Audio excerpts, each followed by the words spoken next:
চলে আসলাম স্বাদের একটা ছোট মিনি ব্লগ নিয়ে। আর এটা হচ্ছে দিদিভাইয়ের আজকে স্বাদ ছিল। তো দিদিভাই দেখো নোড়া তুলেছে। নোড়া তুললে ছেলে হয় না মেয়ে হয় তোমরাই কমেন্ট করে তারপরে স্বাদের যা নিয়ম ছিল সেই নিয়মগুলো সেরে ফেলা হচ্ছিল।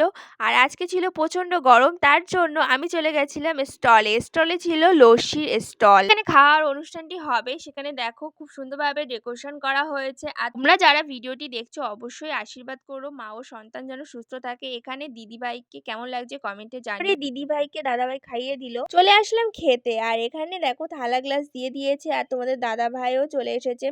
তো স্বাদের অনুষ্ঠানে ছেলেদের থাকতে নেই, কিন্তু ও লাস্টে এসেছিল। তারপরে দিয়েছে আমাদের খেতে জিরা রাইস, সাথে ডাল, বেগুনি, পটল চিংড়ি, দই কাতলা, ইলিশ মাছ ভাপা, সাথে ছিল চাটনি, পাঁপড়, মিষ্টি, কালাকাঁদ, পায়েস, অনেক কিছু। এই মিষ্টি জিনিসগুলো আমি কমই খেয়েছি।